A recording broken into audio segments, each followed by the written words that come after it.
የትምህርታችን አብይ ርዕስ የሚሆነው በኦሪት ዘጸአት ምዕራፍ 23 ቁጥር 20 ላይ ያለውን መነሻ አድርገን እንማማራለን።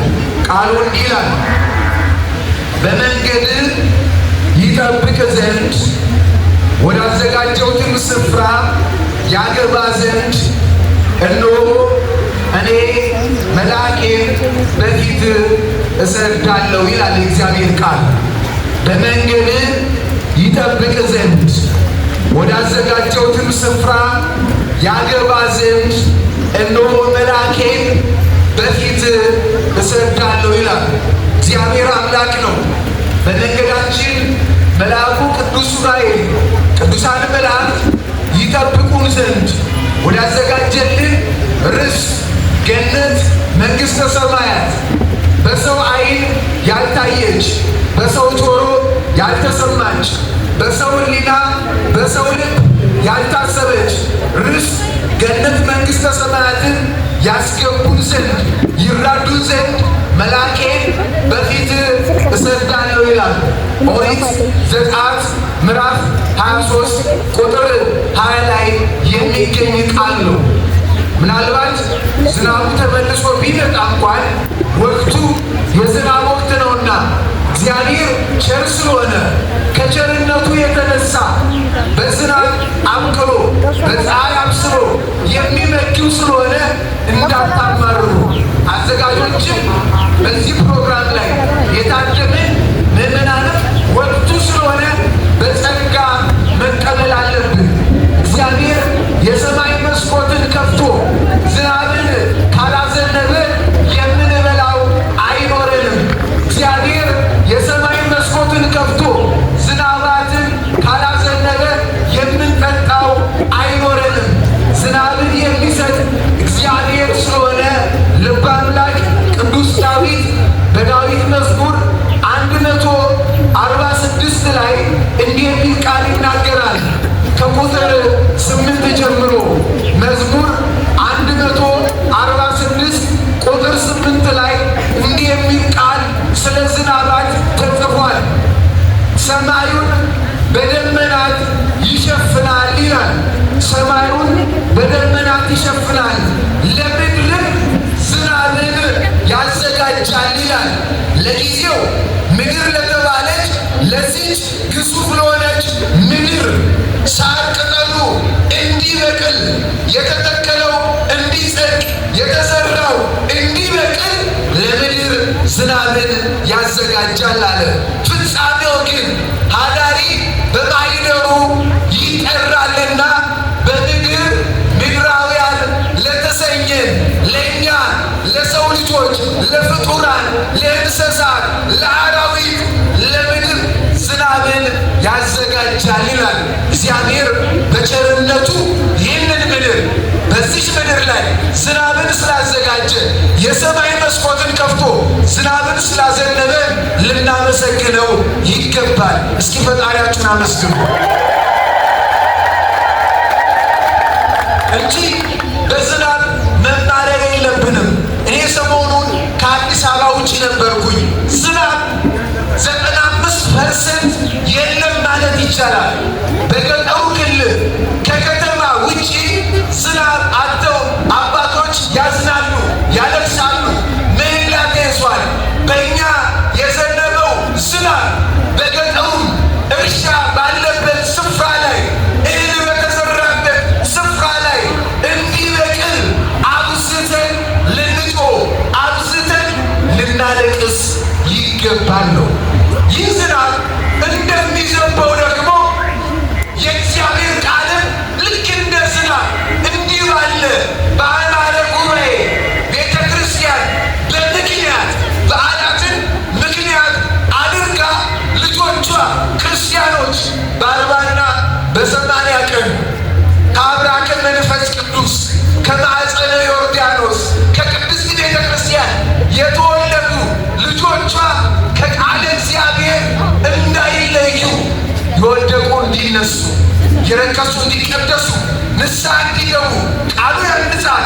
ቃሉ ሕይወት ነውና ቃሉ እንደ ዝናብ እንዲዘንብ ቤተ ክርስቲያን ጉባኤ ታዘጋጃለች። ቤተ ክርስቲያን በጉባኤ በዝናብ የሚመሰል ቃሉን ታፈሳለች፣ ቃሉን ታንጠባጠባለች። እንዲህ ይላል በኦሪት ዘዳግም ምዕራፍ 32 ቁጥር 1 ጀምሮ እንዲህ የሚል ቃል ተጽፏል። ሰማያት ሆይ አድምጡ፣ እኔም እናገራለሁ፣ ምድርም የአፌን ቃሎች ትስማ ይልና ትምህርቴ ይላል እንደ ዝናብ ትፈሳለች፣ ነገሬም እንደ ጠል ትንጠባጠባለች ይላል። ዝናብ ዘንቦ በምድር ላይ ፈሶ የተዘራው እንደሚበቅል የተተከለው እንደሚጸድቅ የእግዚአብሔር ቃልም በውሃ የተመሰለ በእኛ በልባችን አድሮ ፍሬ እንድናፈራ ያስፈልጋል። ትምህርቴ እንደ ዝናብ ትፈሳለች፣ ነገሬም እንደ ዝናብ እንደ ውሃ ትንጠባጠባለች ይላልና የሰማይ መስኮትን ዝናቡንም አግኝተን የእግዚአብሔር ቃልንም አግኝተን እንማማራለን ለማለት ያለው። ወደ ርዕሰ ጉዳያችን ስንመለስ በኦሪት ዘጸአት ምዕራፍ 23 ቁጥር 20 መነሻ ርዕሳችን እንዳለው በመንገድ ይጠብቅ ዘንድ ወዳዘጋጀሁትም ስፍራ ያገባ ዘንድ እነሆ መልአኬን በፊት እሰዳለሁ እንዳለ በፊታችን ከሚላኩ እልፍ አእላፍ ወትርፊት ከሆኑ ቅዱሳን መላእክት መካከል የሰው ልጆችን የሚረዳ የብርሃናት ሁሉ መሪ በብርሃናት ሁሉ ላይ የተሾመ የተሰወሩ መጽሐፍትን የሚገልጽ የሚያጽናና የሚያረጋጋ የሚፈውስ ከሰባቱ ሊቃነ መላእክት አንዱ ቅዱስ ዑራኤል ነው። የቅዱስ ዑራኤል በዓሉ ዛሬና ነገ ኦርቶዶክሳዊ ተዋሕዶ ቤተ ክርስቲያን በሰዓታት በማኅሌት በኪዳን በቅዳሴ በዝማሬ በውዳሴ ታከብረዋለች። መልአኩ ቅዱስ ስለሆነ የእግዚአብሔር ወዳጅ ስለሆነ ከሰባቱ ሊቃነ መላእክት የከበረ የገነነ ለሰው ልጆች ፈጥኖ የሚደርስ መልአክ ስለሆነ ኦርቶዶክሳዊ ተዋሕዶ ቤተ ክርስቲያን ታከብረዋለች። እስኪ ለቅዱሱ መልአክ ምስጋና እናቀርብ።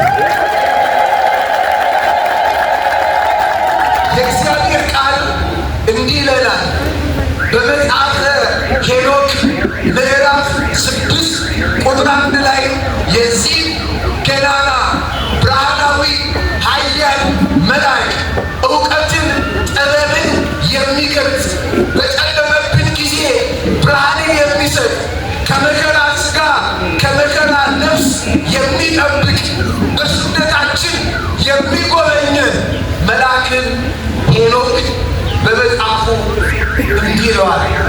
መጽሐፈ ሄኖክ ምዕራፍ 6 ቁጥር 1 ላይ ለምስጋና የሚተጉ የከበሩ የመላእክት ስማቸው ይህ ነው ይላል።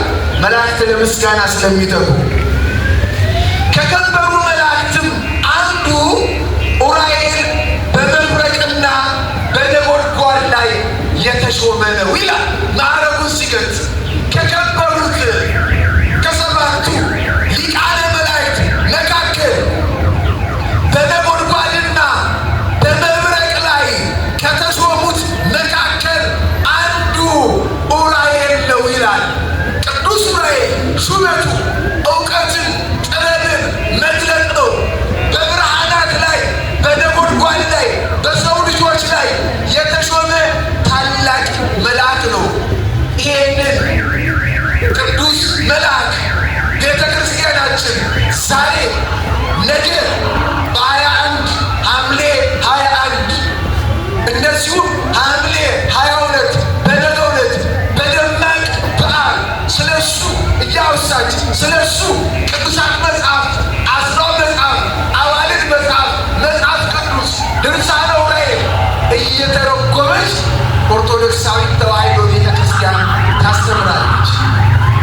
እኔ ለዛሬ ምሽት የሚሆነንን በተወሰኑ ስለ ዛሬው በዓል በተወሰነ ደረጃ አነሳለሁ። ዛሬ ጠዋት በነበረው ክብረ በዓል ላይ ሊቃውንቱ በስፋት አስተምረዋል። እንዲሁም በኋላ በሚኖረው ይቀጥላል። ነገ ደግሞ በስፋት ብዙ በርካታ ኦርቶዶክሳውያን ምዕመናን በተገኙበት ደግሞ ምስክርነት ስለ ገናናው መልአክ ይሰጣል። ከኔ ጋር ብቻ በዛሬው በዓል ጥቂት ደቂቃ አብረን እንቆያለን። እግዚአብሔር አምላካችን ለቀደምት አባቶቻችን ለነቢያት፣ ለሐዋርያት፣ ለሊቃውንተ ቤተ ክርስቲያን የራቀውን አቅርቦ የረቀቀውን አጉልቶ ምስጢርና ጥበቡን አስፋምቶ የገለጠ ለእኔም ለእናንተም ይግለጥልን። ምስጢርን የሚገልጥ መልአክ ነውና ምስጢሩን ሁሉ የቃሉን ምስጢር ይግለጥልን። ዛሬ በቤተ ክርስቲያናችን በርካታ ቅዱሳን የሚታሰቡበት በርካታ መንፈሳዊ በዓላት የሚታወሱበት ዕለት ነው። አራቱን ባጭሩ እናንሳ።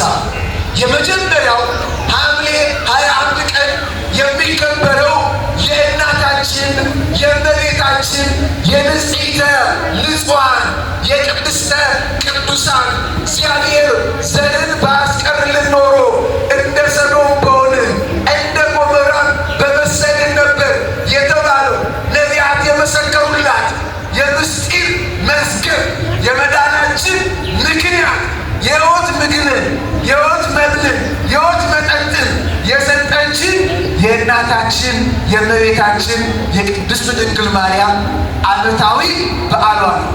እየሰማችሁኝ ነው? እያደመጣችሁ ነው? ዓመታዊ ክብረ በዓሏ ነው። የመጀመሪያ ደረጃ የምትነሳው ወላዲተ አምላክ የክርስቶስ ማደሪያ የሆነች ከነፍሷ ነፍስ ከስጋዋ ስጋ ነስቶ በአጭር ቁመት በጠባብ ደረት የተገለጠባት እመቤታችን ቅድስት ድንግል ማርያም ትታስባለች። እመቤታችን ቅድስት ድንግል ማርያምን አንድ ኦርቶዶክሳዊ ክርስቲያን ቅዱሳት መጽሐፍትን የሚያውቅ የተማረ አለማንሳት አይችልም። ድንግል ማርያም ደግሞ በተነሳችበት ስፍራ ሁሉ ስለ እሷ በሚመሰከርበት ስፍራ ሁሉ ደግሞ ቅዱስ ዑራኤል ይነሳል። ማን ይነሳል? ማን ይነሳል? ድምፃችሁ አይሰማም፣ በርዷችሁ ነው። ማን ይነሳል? ዑራኤልን አንስቶ ድንግል ማርያምን አለማንሳት አይቻልም። እመቤታችን ቅድስት ድንግል ማርያምን አንስቶ ቅዱስ ዑራኤልን አለማንሳት አይቻልም። ለምን? ምክንያቱም ይህ ሊቀ መላእክት ቅዱስ ዑራኤል እመቤታችን ቅድስት ድንግል ማርያምን በዘመኗ ሁሉ ይረዳት የነበረ በስደቷ አብሯት የነበረ ታላቅ ገናና መልአክ ነው። ዛሬ የቅዱስ ዑራኤልንና የእመቤታችን የቅድስት ድንግል ማርያምን በዓል ነው የምናከብረው። ታሪኩ ረዥም ነው። መጽሐፈ ስንክሳርን ማንበብ ትችላላችሁ።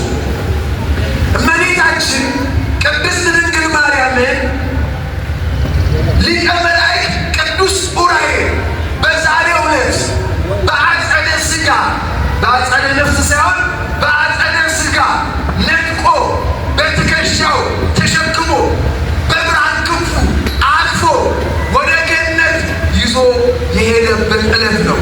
በገነት መካከል አስቀመጣት ይላል ድርሳነ ዑራኤልም ስንክሳርም ነገረ ማርያምም የቤተ ክርስቲያን ቅዱሳን መጻሕፍትም ይህንን ይመሰክራሉ። ዛሬ እመቤታችን ቅድስት ድንግል ማርያም ወደ ገነት የሄደችበት ከፍ ከፍ ያለችበት ዕለት ነው። በትከሻው ጭኖ በክንፉ አልፎ በገነት መካከል አስቀመጣት ይላል።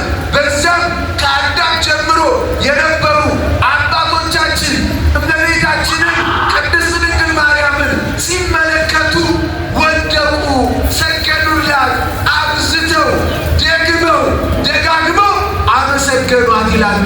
የእመቤታችን የምስጋና ቀን ክርስቲያኖች እንደ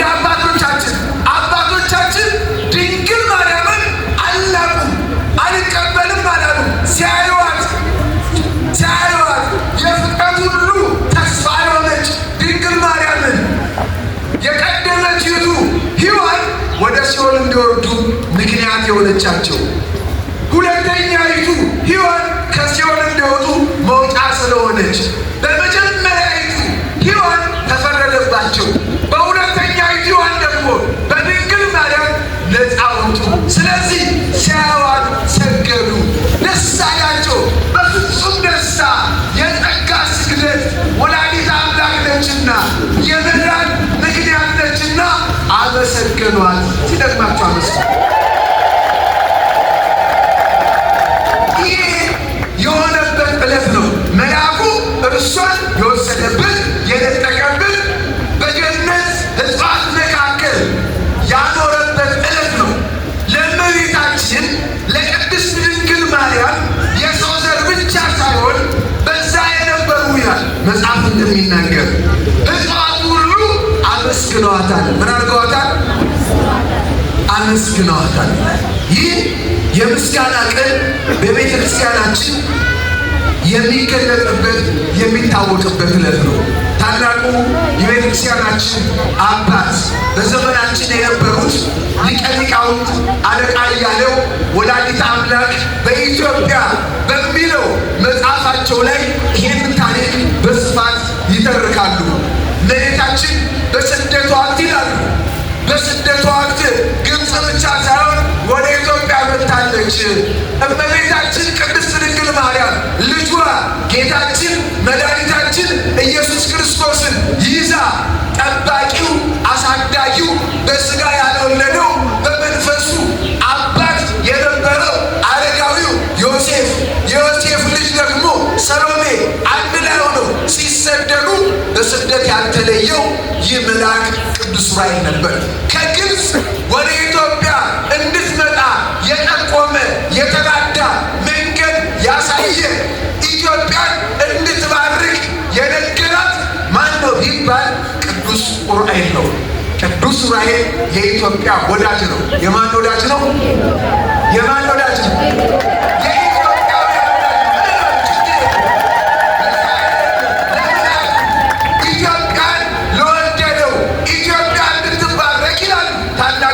ሲናገሩ ሌሎችም በትርጓሜ መጽሐፋቸው ላይ በስፋት እንዳስቀመጡት እመቤታችን ቅድስት ድንግል ማርያም ልጇን አዝላ ልጇን ተሸክማ ወደ ኢትዮጵያ መጣች። ኢትዮጵያንም አየች፣ ገዳማቱን ባረከች። ያን ጊዜ ክንፎቹ በትከሻው በብርሃናዊ ክንፉ ተሸከመና ከፍ ከፍ አደረጋት። ይህችን ሀገር ኢትዮጵያን ክርስቶስም ለእናቱ ለድንግል ማርያም ይህችን ሀገር ኢትዮጵያን በአራቱ ማዕዘን ባርኮ ቀድሶ አስራት ትሁንሽ ብሎ ሰጣት። አመስግነዋል።